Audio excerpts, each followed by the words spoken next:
Okay, सो अब हम बात करेंगे क्वेश्चन नंबर 18 से स्टार्ट करते हैं। विच of the following terms does not represent electric power in a circuit. अब इसमें से कौन सी ऐसी टर्म है जो आपको इलेक्ट्रिक पावर के बारे में किसी भी सर्किट में नहीं बताती है। तो अगर हम देखें क्वेश्चन अपने आंसर सेकंड की ओर, तो उसका फॉर्मूला IR² नहीं होता है। ठीक है, जो आपकी इलेक्ट्रिक पावर होती है उसमें दो चीज़ें होती हैं, एक होती है आपका करंट और दूसरा होता है आपका रेजिस्टेंस। तो जो एक्चुअली आपकी इलेक्ट्रिक पावर होती है उसका कुछ फॉर्मूला इस तरह है। सो पावर का फॉर्मूला होता है I²R। तो इसके बेसिस पे यहाँ पे जो मैच कर रही है, एक I²R तो है ही। उसके बाद अगर आप देखेंगे तो VI कैसे हो सकता है। VI इस तरह से हो सकता है, अगर आपको फॉर्मूला याद हो, V is equal to always IR।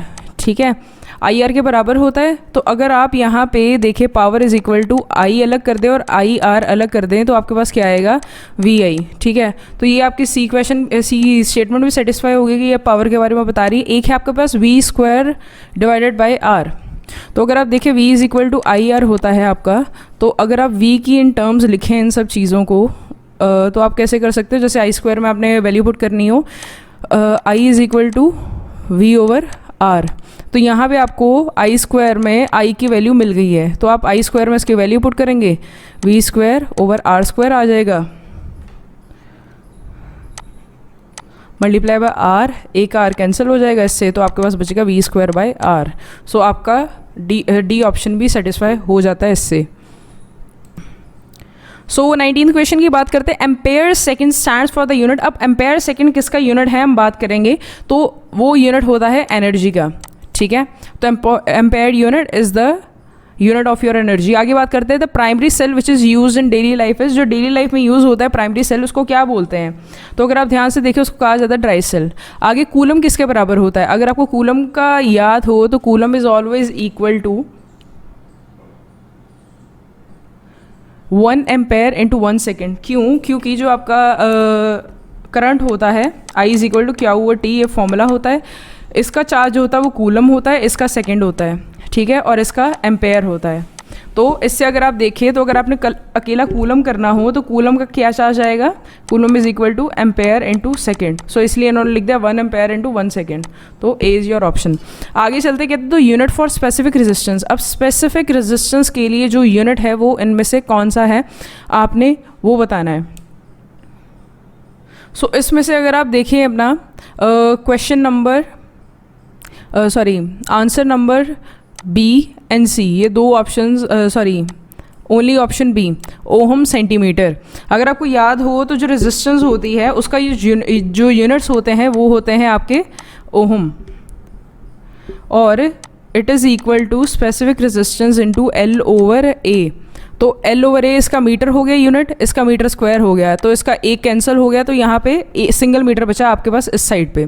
ठीक है, अब ये मीटर जब यहाँ पे जाएगा तो इसके तो यूनिट्स ऑलरेडी ओहम थे, तो ओहम मीटर हो जाएगा किसका, स्पेसिफिक रेजिस्टेंस का या फिर रेजिस्टिविटी का। ठीक है, नेक्स्ट करते हैं। कहते हैं जो यूनिट होता है आपका इलेक्ट्रिक कंडक्टिविटी के लिए वो क्या होता है, आपने वो बताना है। सो अगर आप देखें ध्यान से ऑप्शन नंबर 4, तो मोहो होता है इसका बेसिकली। इसको कंडक्टिविटी का जो सिंबल होता है वो G होता है, और इट इज़ इनवर्स टू, मतलब G is equal to 1/R होता है बेसिकली आपका। तो इसलिए इसका जो यूनिट है ओहम इनवर्स या फिर मोहो लिया जाता है। आगे क्या है, जो filament of N electric bulb is of tungsten. यहाँ पे बल्ब आएगा आपका इज ऑफ टंगस्टन, बिकॉज ये क्यों होता है, its resistance is negligible, it is cheaper, it's melting point is high, filament is easily made. अब क्या है, इसका मेल्टिंग पॉइंट हाई होता है जिसकी वजह से जितना मर्जी इसमें करंट पास हो, अब इसकी रेजिस्टिविटी भी काफ़ी हाई होती है। इसकी रेजिस्टिविटी हाई होने, हमने पहले डिस्कस किया था, इसकी रेजिस्टिविटी हाई होने की वजह से हम क्या करेंगे, जब इसको ज़्यादा करंट पास करेंगे ना इसमें से, तो ये हीटअप होना शुरू हो जाएगा। हीटअप ये इस एक्सटेंट तक हो सकता है कि अगर ज़्यादा हीटअप होगा तो ये मेल्ट भी हो सकता है, पर ये इस तरह के फिलामेंट का होता है जिसका मेल्टिंग पॉइंट बहुत बहुत बहुत ज़्यादा होता है, जिसकी वजह से ये मेल्ट नहीं होता है और आपको ग्लो मिल जाता है आपके बल्ब से जब आप स्विच ऑन करते हो। आगे क्या है, द बल्ब्स विच अमिट अ ब्लूइश लाइट आर। जो ब्लू लाइट अमिट करते हैं उन बल्ब्स को क्या बोलते हैं, वो होते हैं they are filled with argon. आगे क्या है, the resistance of a thin wire in comparison of a thick wire of the same material. तो रेजिस्टेंस थिन वायर की ज़्यादा होगी या थिक वायर की, तो इसमें से आपका ऑप्शन आएगा 4। तो इसका क्या मतलब है कि जो कंपैरिजन होगा थिन वायर का of a thick wire of same material वो ज़्यादा होगी as compare to thick wire, मतलब थिन वायर की रेजिस्टेंस काफ़ी ज़्यादा होती है थिक वायर से। आगे the certain wire has a resistance of R, the resistance of another wire identical with the first except having twice its diameter. अब उसने पता क्या बोला है, अब आपको एक फॉर्मूला सबसे पहले तो ध्यान में रखना, R is equal to L over A, ठीक है। अब अगर आप ध्यान से देखें तो R जो है it is directly proportional to L and R is also inversely proportional to area. तो अब इसने क्या बोला है कि आपके पास एक जो है उसकी रेजिस्टेंस है R, ओके। तो अब आपके पास जो दूसरा है, दूसरा क्या है आपके पास, दूसरा अब आपने बोला है कि एक मटेरियल की रेजिस्टेंस एक वायर की तो R आ गई, अब जो दूसरा है उसकी भी रेजिस्टेंस सेम है, ठीक है। कहते हैं except it has a twice diameter, कहते हैं उसके पास पर ट्वाइस डबल डायमीटर हो गया है, ठीक है। तो उसकी रेजिस्टेंस कितनी हो जाएगी, अगर आप ध्यान से देखें तो area is equal to pi R square. अगर डायमीटर की बात आई है तो सर्कल का एरिया लगेगा, तो पाई आर स्क्वायर, तो डायमीटर क्या था इसका डबल हो गया है, यूजुअल से डबल हो गया डायमीटर, तो डायमीटर तो हो गया पुराने वाले से इसका डबल डी न्यू। तो डी न्यू अगर आर न्यू अगर आपने निकालना हो तो आप क्या करोगे, डी न्यू ओवर 2, ठीक है। अगर आप इसी चीज़ को इसमें पुट करो तो डी किसके बराबर आ जाएगा, 2 आर एन इंटू 2, तो ये 4R के बराबर हो जाएगा, 4R न्यू। तो यहाँ पे जब आप वैल्यू पुट करोगे 4R न्यू की तो आपके पास क्या आएगा, तो इसके बेसिस पे हम इसको सॉल्व करना शुरू करते हैं आगे। अब आप ध्यान से देखिए, लेट मी रब इट, जगह बच जाए था कि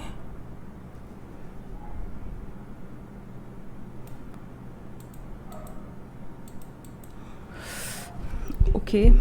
तो अब था फॉर्मूला, जैसे कि आपको पता था R was inversely proportional to 1 over A, ठीक है। अब इसमें जब A को आपने अगर निकालना हो तो पाई आर स्क्वायर इसका फॉर्मूला था। अगर आपको R याद हो तो R था D ओवर 2 के बराबर, डायमीटर का हाफ कर दे तो वो आपके पास R आ जाता है। तो अब कहते हैं कि इसके पास जो डायमीटर था वो डबल था, तो मतलब कि यहाँ पे क्या हो गया, पाई 2 डायामीटर ओवर 2 अगर आपको R निकालना है तो, ठीक है। तो इस केस में अगर आप ध्यान से देखें तो आप क्या ऑब्जर्व करेंगे कि अगर डायमीटर डबल हुआ है तो रेडियस भी डबल होगा। तो इस केस में आप क्या पुट करेंगे, पाई 2R, उसका स्क्वायर करेंगे तो 4 पाई आर स्क्वायर आपके पास आंसर आ जाएगा।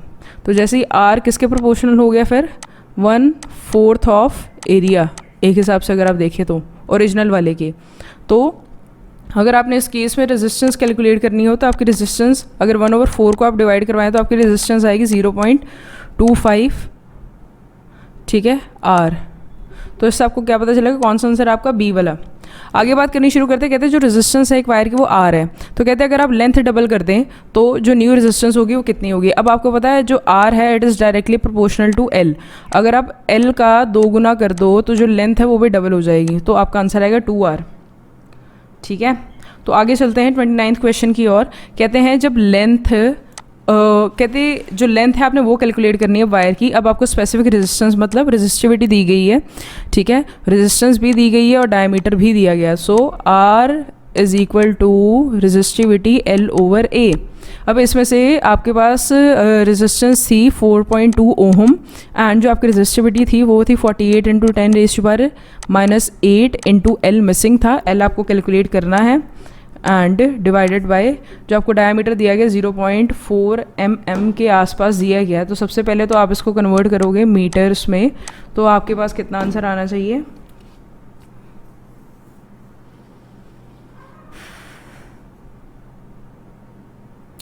तो इसका आंसर आएगा आपका 2 इंटू 10⁻⁻4 मीटर्स आफ्टर सॉल्विंग। जब आप इसको कन्वर्ट करोगे मीटर्स में तो आपके पास इतना आंसर आना चाहिए।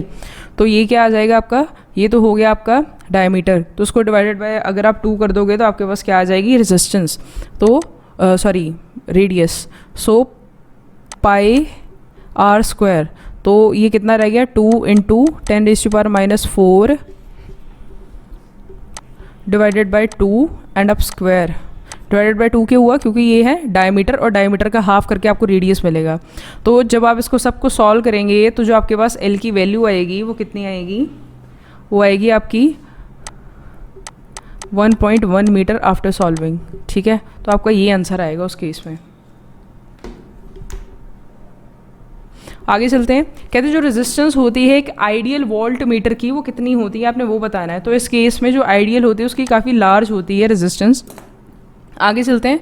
इन सब में से जो गुड कंडक्टर है इलेक्ट्रिसिटी का वो कौन सा है, आपने वो बताना है। तो silver is the good conductor of electricity. आगे चलते हैं। Masses of 3 wires of same material same metal are in ratio this and their lengths are in ratio this, the electrical resistance are in ratio. अब आपने इस case में आपको क्या दिया गया है, एक तो मासेस की रेशियो दी गई है और दूसरा आपको क्या दिया गया है, लेंथ्स की रेशियो। तो जो रेजिस्टेंस होती है it is inversely proportional to the masses, इस तरह से इन्वर्सली प्रोपोर्शनल होती है टू द मास। सो अगर आप देखें तो 1 ओवर मास 1 की ratio 1 over mass 2 with 1 over mass 3।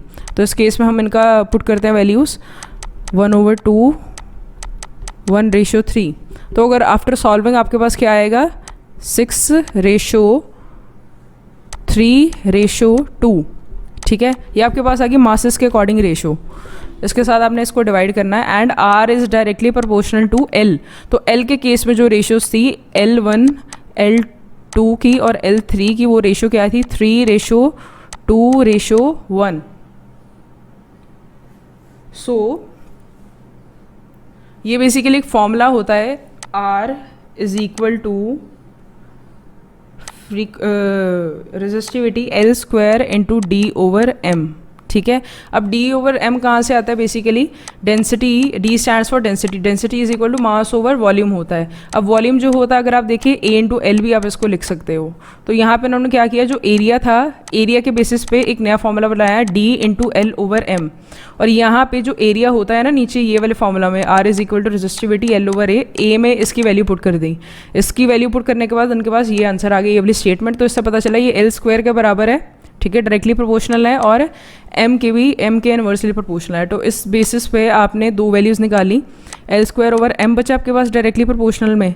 तो जो L1 L2 था, तो अगर आप ध्यान से देखें रेशो 3:2:1 आई थी। ठीक है, और ये डिवाइडेड बाय कितना, इसका स्क्वायर करेंगे सबसे पहले तो सबका, क्योंकि L का स्क्वायर हो रहा है, और डिवाइडेड बाय योर 6, 3 एंड 2। तो आफ्टर सॉल्विंग जो आपके पास आंसर आएगा वो कितना आएगा,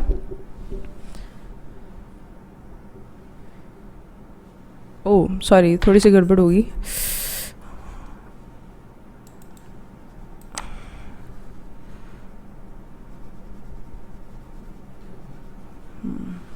नहीं हो गया। तो इन केस अगर आपको जैसे अपना निकालना है तो आप कैसे निकालेंगे, जैसे कि L² ओवर M के बराबर था, तो आप क्या करोगे, एक तो R की अगर जैसे रेशो निकालनी होगी तो उस केस में आप करोगे L² मल्टीप्लाई बाय M। ठीक है, तो L1 M1 इकट्ठा हो जाएगा, तो इस तरह से हम रेशो निकालेंगे 3। L1² का अगर करेंगे आप तो आपके पास कितना आंसर आएगा, 3:3 था तो 9:6 हो गया, और दूसरे का आपका हो गया 3:4, और तीसरे का आपका हो गया 2:1। ठीक है, तो आफ्टर सॉल्विंग दिस आपके पास आंसर आता है 54, 12 एंड 2। तो इसको आगे कटिंग करोगे तो 27:6:1 आएगा। तो दिस इज़ योर आंसर। आगे चलते कहते हैं जो रेसिप्रोकल होता है रेजिस्टेंस का, उससे आपको क्या मिलता है, आपने वो बताना है। तो अगर आपको रेसिप्रोकल देखा जाए तो रेसिप्रोकल से आपको मिलता है कंडक्टेंस। आगे क्या है, when same charge bodies are brought near they will show repulsion. अब कहते हैं जब सेम चार्ज वाली बॉडीज पास ले आओगे तो वो क्या करेंगे, रिपल्शन शो करेंगे। An electric bulb rated 200 watt and 100 watt, the power consumed by it when operated on 110 watt is. अब कहते हैं ये जो क्वेश्चन है इसका उन्होंने आपसे आंसर पूछा है, तो क्या उसका जो वोल्टेज होगी वो कितनी होगी। अब power is always equal to, power का आपने ऊपर फॉर्मूला भी किया था अगर आपको याद हो, तो on the basis of it हम आपको एक बार दिखा भी देते हैं। यहाँ पे देखिए ये आपको बताया था ये पावर के फॉर्मूलाज हैं सारे, तो इस केस में हम क्या करेंगे, ये वाला फॉर्मूला ही लेंगे। तो power is equal to V into I. यहाँ पे V इंटू आई का मतलब है आपका वोल्टेज और I का मतलब है करंट। तो यहाँ पे क्योंकि हमने करंट कैलकुलेट करना है, ठीक है, यहाँ पे करंट की हेल्प से हमारा आंसर निकल आएगा। सो पावर थी इसकी कितनी 100 वाट फर्स्ट वाले में, और दूसरे के इसमें वोल्टेज जो थी वो 220 थी। तो मल्टीप्लाई बाय आई, इससे आई निकालते हैं हम, जो करंट है वो सेम रहता है। तो 100 ओवर 220, तो आपके पास आंसर आएगा 0.45 एम्पेयर। सो नेक्स्ट केस में पावर निकालते, power is equal to V into I. आपको वोल्टेज दे रखी है, आपने पावर निकालनी है, तो पावर तो ऐसे ही रहेगी। वोल्टेज 110 थी और जो आपका आई आया था वो 0.45 आया था आपका।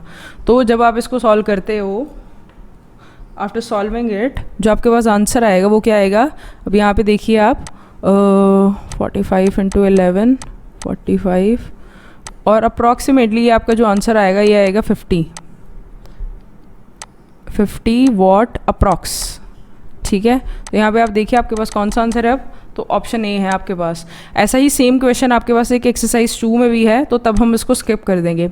An electric rod is rubbed with silk cloth, the charge acquired on the glass rod is, अब जो चार्ज है ग्लास रॉड पे वो कौन सा है आपने वो बताना है, तो उस पर आया positive charge. The flow of electron is known as, flow of electron को हम क्या कहते हैं आपने वो बताना है। तो इसमें क्या है, इलेक्ट्रिक करंट बोलते हैं हम फ्लो ऑफ इलेक्ट्रॉन्स को। आगे क्या है, electric current is measured by a device, कौन से डिवाइस से मेजर करते हैं, ammeter. When an current flows through a conductor it produces heat, this effect is known as, इस अब कहते हैं जब करंट फ्लो करता है किसी भी कंडक्टर में से तो हीट प्रोड्यूस होती है, तो इस प्रोडक्ट को हम क्या, इस इफेक्ट को हम क्या बोलते हैं, heating effect of the current. आगे क्या है, when an ebonite rod is rubbed with a piece of cloth, the rod, कहते हैं अब जो कहते हैं जब रब किया एबेनॉइट रॉड को आपने with a piece of cloth, तो उस केस में जो रॉड होती है उसको क्या होगा, तो इसमें से अगर आप ऑप्शन 4 की ओर देखिए तो it becomes negatively charge while the cloth has a positive charge. इसके पास होता है नेगेटिव चार्ज, तो जैसे क्लॉथ से रब करते हैं तो पॉजिटिव चार्ज होता है क्लॉथ के पास, ठीक है। आगे क्या है, which of the following can not be charge easily by friction, friction की हेल्प से किस चीज़ को हम चार्ज नहीं कर सकते इजीली, तो आपने इनमें से वो ऑप्शन देना है। तो अगर आप सेकंड ऑप्शन की ओर देखें तो आपके पास क्या आएगा, कॉपर रॉड, कॉपर रॉड को आप नहीं कर सकते हो चार्ज फ्रिक्शन की हेल्प से। आगे क्या है, an electroscope has been charge by induction with the help of a charged glass rod, the charge of the electroscope will be, अब इस केस में आपने चार्ज बताना है इलेक्ट्रोस्कोप का, तो जो चार्ज आएगा वो आएगा नेगेटिव चार्ज। आगे क्या है, when the glass rod is rubbed with silk, अगर सिल्क से आप ग्लास रॉड को रब करते हो तो the piece of charge required on the glass, जो सिल्क, तो चार्ज जो आया ग्लास रॉड पे वो क्या आया आपने वो बताना है। तो इस केस में जो आपकी ग्लास रॉड है उस पर आएगा positive charge. When same charge bodies are brought nearer they will show, वो क्या करेंगी, रिपल्शन, अगर सेम बॉडीज पास पास आई हैं तो, ठीक है। आगे चलते हैं 45th क्वेश्चन की ओर। कहते तो दो रेजिस्टेंस हैं 50 एंड 100, ठीक है, 50 एंड 100 ओम, उनको ज्वाइन किया गया एक बैटरी के साथ पैरेलल में, ठीक है। पैरेलल मैंने आपको बताया था वो कैसे था, इस तरह से कनेक्टेड है एक सर्किट में,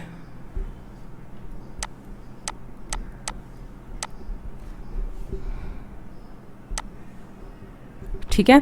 तो इसको हम क्या बोलते हैं, पैरेलल अरेंजमेंट। अगर सीरीज़ में होती है इस तरह से एक ही लाइन में जॉइंट होती थी तो उसको सीरीज़ बोल देते हैं आप, पर ये क्या है आपकी पैरेलल।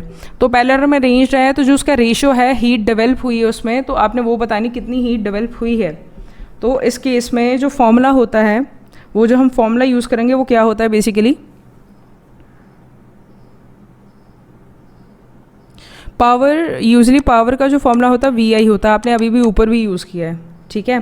तो यहाँ पे अगर आप देखें तो इसका एक और फॉर्मूला भी था, power is equal to I square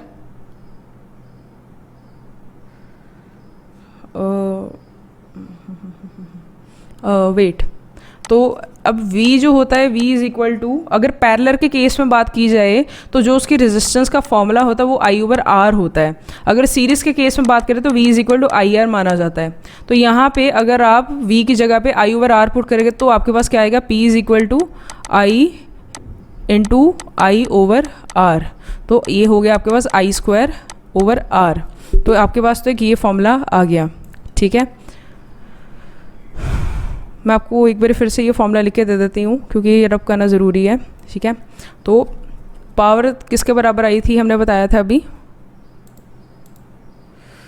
power I थी आपकी, power is equal to I square over R के बराबर, ठीक है। तो इस केस में इससे आपको क्या पता चल रहा है, जो पावर होती है it is inversely proportional to your R, तो आर के इनवर्सली प्रोपोर्शनल है, तो आपको इस केस में पावर 1 और पावर 2 की रेशियो निकालनी है, अगर आपको याद हो तो, ठीक है।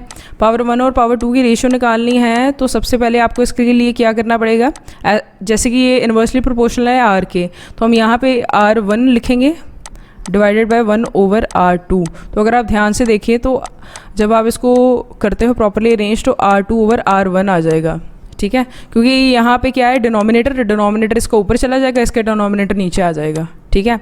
तो अब P1 over P2 R2 over R1 के डायरेक्टली प्रोपोर्शनल हो गए। तो अब जो R2 की वैल्यू थी वो थी 100 और जो आपकी R1 की वैल्यू थी वो थी 50, तो ये आ गया 2 ओवर 1, तो ये 2:1 आपके पास आंसर आ गया। So your option is D. अब आगे बात करते हैं which has no importance for fuse wire, किसकी इंपॉर्टेंस नहीं है फ्यूज वायर के लिए, किस चीज़ की नहीं रिक्वायरमेंट होती है, तो आपने वो बताना है। तो third is your option diameter of wire, diameter पर डिपेंड करती है।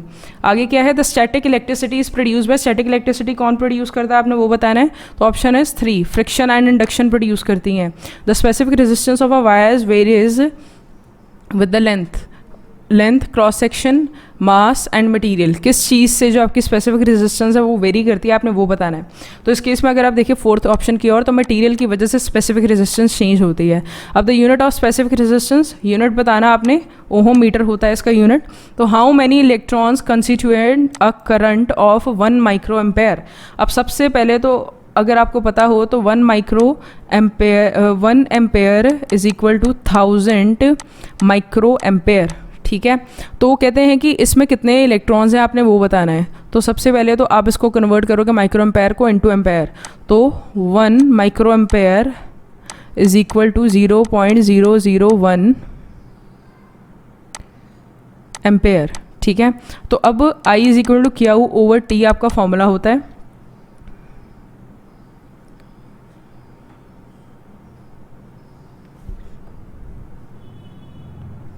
ठीक है, तो अब ना आपने टोटल चार्ज निकालना है, number of electrons. So number of electrons Q किसके बराबर आएगा, N इंटू ई। अब इसमें है N नंबर ऑफ इलेक्ट्रॉन्स और E है इसका चार्ज, तो E तो था 1.6 इंटू 10⁻19 कूलम, ठीक है। तो ये तो आ गया आपके टोटल, किसका चार्ज आ गया, आपके टोटल इलेक्ट्रॉन्स का। तो अब जो आपके पास टाइम था वो था 1 सेकेंड, ठीक है। अब 1 माइक्रोन की बात हो रही है तो हम 1 सेकेंड यहाँ पे टाइम लेके चलते हैं। तो यहाँ पे आप N इंटू ई ओवर 1 सेकेंड पुट करेंगे और I की यहाँ पे वैल्यू पुट करेंगे, तो जो आपके पास सॉल्व करने के बाद जो आंसर आएगा वो कितना आएगा, 6.25 इंटू 10⁻12 इलेक्ट्रॉन्स का नंबर आएगा आफ्टर सॉल्विंग। अब Q N जो था N इंटू 1.6 इंटू 10⁻19 कूलम के बराबर आ गया।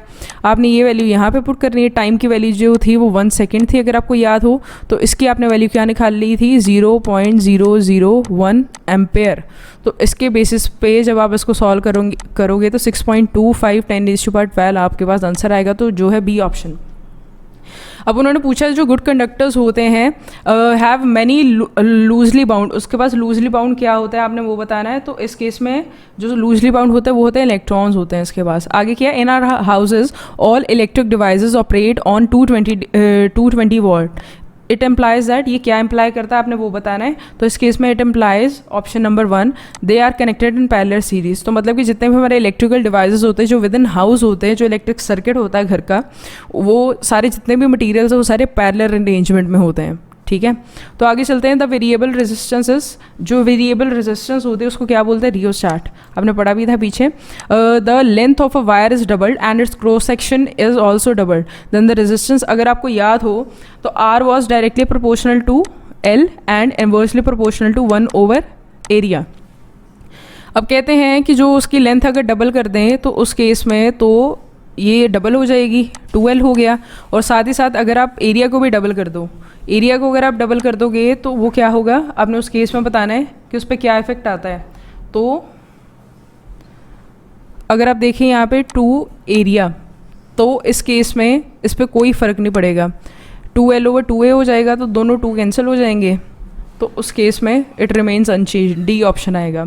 आगे है आपके पास the following operators is available in laboratory, एक ऑपरेटर्स अवेलेबल किया है, एडजस्टेबल, एक बैटरी दी है जो एडजस्टेबल है 0 to 4.5 वाट, और जो रेजिस्टेंस है 30 and 611 के बीच में आप कर सकते हो, और एमीमीटर जो है 0 to 3 एम्पेयर का करंट दे रहा है, और जो लीस्ट काउंट है 0.1 एम्पेयर, ठीक है, और फिर range 0 to 1 ampere, least count जो है उसका 0.05 है, और साथ ही साथ वोल्ट मीटर V1 है जिसकी रेंज 0 to 10 वोल्ट है, और जो लीस्ट काउंट है 0.5 है, और एक V2 जो है उसकी रेंज है 0 to 5 और उसका लीस्ट काउंट है 0.1, और जो बेस्ट कॉम्बिनेशन है वोल्ट मीटर का एमीमीटर का for finding equivalent resistance of the register, तो इसमें से कौन सा वो आएगा आपने वो बताना है।